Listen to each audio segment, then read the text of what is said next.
suis en train de mourir. Il faudrait m'écouter comme il faut, je suis en train de mourir.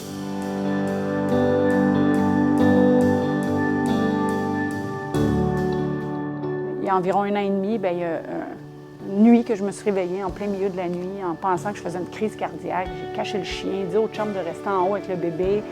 J'appelle une ambulance, je veux pas que vous me voyez mourir. Puis je suis partie en ambulance en pensant que je suis en train de faire une crise cardiaque. Arrivée à l'hôpital, les ambulanciers ne sont pas stressés pantoute. Il m'envoie voir quand même l'urgentologue et il me dit « On va te donner un Tums, parce que sûrement que tu as mal à l'estomac, parce que tu es en train de faire une crise de panique. » Non, je suis en train de mourir. Il faudrait m'écouter comme il faut, je suis en train de mourir. Non, non, c'est une crise de panique, c'est normal, on a déjà vu ça. Non, non, moi, je suis pas une fille comme ça, je fais pas des crises de panique, là. Je suis pas comme ça.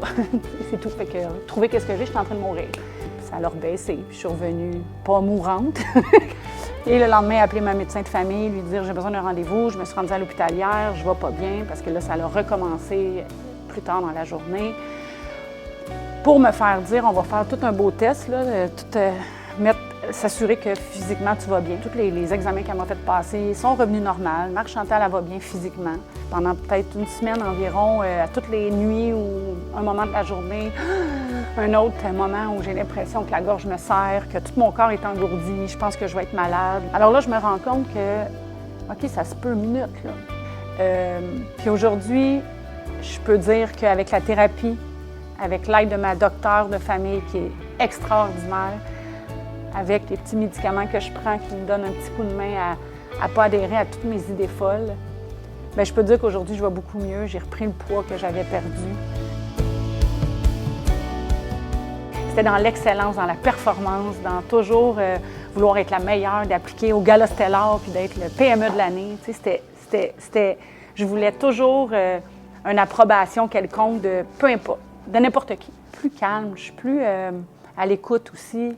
Je prends le temps pour chaque mandat, soit professionnel, un employé qui veut me parler. Avant, c'était « Ah, pas maintenant! »